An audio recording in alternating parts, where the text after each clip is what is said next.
தமிழகமெங்கும் கிளைகள் கொண்ட Annamal institute of hotel management and hospital management படிப்பில் சேர்வதற்கான அட்மிஷன் நடைபெறுகிறது. சென்னையில் உணவு டெலிவரி செய்யும் ஊழியர்களுக்காக ஏசி வசதியுடன் கூடிய பிரத்யேக ஓய்வு கூடம் திறக்கப்பட்டுள்ளது. அதன் முக்கிய அம்சங்களை நமது செய்தியாளர் வினீஷ் சரவணனிடம் கேட்கலாம். வினீஷ், வெயிலாகட்டும் மழையாகட்டும் பிறரின் பசியை போக்குவதற்காக தாங்கள் பசியோடு இருந்தாலும் ஓயாமல் வாகனத்தில் சுற்றிக் கொண்டிருப்பவர்கள் உணவு டெலிவரி செய்யும் ஊழியர்கள், அவர்களுக்கான ஒரு இனிப்பான செய்திதான் இது. என்னென்ன வசதிகள் இருக்கின்றன இந்த பிரத்யேக ஓய்வு கூடத்துல? ஸ்விக்கி, சொமேட்டோ போன்ற தனியார் நிறுவனங்களில் உணவு டெலிவரி செய்யக்கூடிய ஊழியர்கள் நலனுக்காக சென்னை மாநகராட்சி பிரத்யேக முன்னெடுப்பை தற்பொழுது எடுத்திருக்கிறார்கள். அதிலும் குறிப்பாக அண்ணா நகர் மற்றும் கே நகரில் 2 இடங்களில் ஏசி வசதியுடன் கூடிய குளிரூட்டப்பட்ட அறையை தற்பொழுது சென்னை மாநகராட்சி திறந்திருக்கிறார்கள். சென்னை போன்ற பெருநகரங்களில் ஸ்விக்கி, சொமேட்டோ போன்ற உணவு டெலிவரி செய்யும் ஊழியர்கள் 24 மணி நேரமும் உணவு டெலிவரி சேவையை வழங்கி வருகிறார்கள்.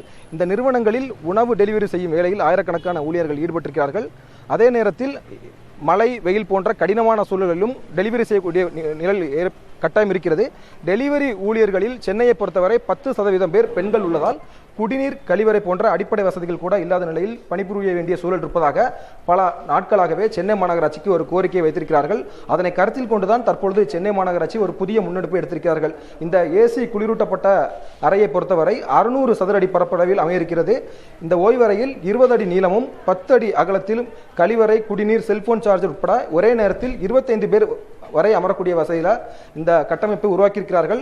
அதைத் தொடர்ந்து 6 இடங்களில் இதே போன்ற வசதியை ஏற்படுத்த சென்னை மாநகராட்சி திட்டமிட்டிருக்கிறார்கள். தற்பொழுது இதே பகுதியில் தான் இந்த குளிரூட்டப்பட்ட அறையில் உணவு டெலிவரி செய்யக்கூடிய ஊழியர்கள் தற்பொழுது தங்கி ஓய்வெடுத்து வருகிறார்கள். அவர்களிடம் இந்த வசதி குறித்து கேட்டறியலாம். நான் 5 வருஷமா ஒர்க் பண்ணிட்டு இருக்கேன் அண்ணா நகரில். ரொம்ப கம்ஃபர்டபுளாக இருக்குது.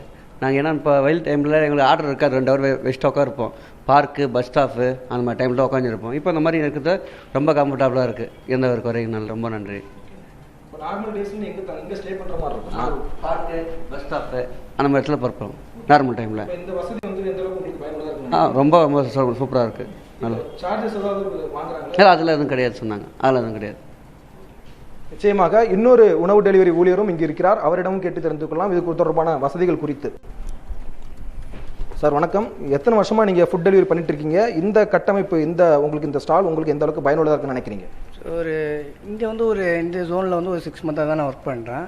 ஸோ ஆக்சுவலி எப்படின்னா, ஒரு வெயில் டைமில் நான் ஒரு குளிர்மான ஒரு இடத்துல உட்காரணுன்னா நான் ரெஸ்டாரண்ட் போக முடியாது. ஏன் போனாலும் எனக்கு ஃபுட் இருக்கான்னு கேட்பாங்க. ஸோ அதனால் அந்த ஒரு கேள்வி வந்துடக்கூடாதுன்றதுனால நம்ம எங்கேயோ ஒரு மரத்தடியிலையோ ஏதாவது பஸ் ஸ்டாப்லையோ அப்படி தான் நம்மளால் இருக்க முடியும். அதனால் இந்த இடம் இவ்வளோ ஒரு பயனுள்ளதாக எங்களுக்கு பண்ணதால 100% சந்தோஷம். ஒரு உண்மையான ஒரு விஷயம் இது. இந்த மாதிரி இன்னும் ஒரு சில ஒரு 5 கிலோமீட்டர் சரௌண்ட் வரைக்கும், ஏன்னா இந்த ஜோன் லிமிட்டு அது ஒரு 5 கிலோமீட்டர்னால் எப்படி பார்த்தாலும் ஒரு 7-8 கிலோமீட்டர் வரும். அதுக்குள்ளே ஒரு 7-8 அந்த மாதிரி இருந்தீங்கன்னா எங்களை மாதிரி இருக்கிற இன்னும் ஒரு 600-700 பேர் இருப்பாங்க. ஸோ அவங்களுக்கு கொஞ்சம் நல்ல பெனிஃபிட்டாக இருக்கும். ஓகே, இந்த இடம் நல்லா சூப்பராக இருக்குண்ணா, நான் இந்த மாதிரி நடக்கும் யாருமே எதிர்பார்க்கல. நல்ல பண்ணதுங்களுக்கு சந்தோஷம். வேற ஏதாவது வசதிகள் கவர்மெண்ட் கிட்ட இருந்து எதிர்பார்க்குறீங்களா நீங்க இதே போல? ஸோ இதே போலனா இந்த ஃபீல்டுக்கு இது ஒன்றுமே ஒரு நல்ல ஒரு பேசிக்கான விஷயந்தான். ஓகே, இதுவே போதும். இதுக்கப்புறம் நாங்கள் எதிர்பார்க்கறது என்ன இருக்குது? வேறு எதுவும் கிடையாது. அவங்களே எங்களுக்காக ஏதாவது பண்ணால் உண்டு, மற்றபடி வேறு எதுவும் இல்லைண்ணா. நிச்சயமாக உணவு டெலிவரி செய்யக்கூடிய ஊழியர்களின் நலனை கருத்தில் கொண்டுதான் சென்னை மாநகராட்சி தற்போது இந்த குளிரூட்டப்பட்ட அறையை திறந்திருக்கிறார்கள். அண்ணா நகர் மற்றும் கே நகரில் தற்பொழுது முதற்கட்டமாக சோதனை அடிப்படையில் இந்த அறை திறக்கப்பட்டிருக்கிறது. மேலும் 6 இடங்களில், குறிப்பாக நுங்கம்பாக்கம், தேனாம்பேடு உட்பட பல்வேறு இடங்களிலும் சென்னை மாநகராட்சி இந்த திட்டத்தை செயல்படுத்துவதற்கான நடவடிக்கை மேற்கொள்ள இருப்பதாக மாநகராட்சி தரப்பில் இருந்து கூறியிருக்கிறார்கள். இந்த சுட்டெரிக்கும் வெயிலிலும் ஓயாமல் உழைத்துக் கொண்டிருக்கும் உணவு டெலிவரி ஊழியர்களுக்கு நிச்சயமான ஒரு நற்செய்தியாகத்தான் இது இருக்கிறது. உங்களுடைய கள விவரங்களுக்கும் கலந்துரையாடலுக்கும் நன்றி வினேஷ். தமிழகமெங்கும் கிளைகள் கொண்ட Annamal institute of hotel management and hospital management படிப்பில் சேர்வதற்கான அட்மிஷன் நடைபெறுகிறது.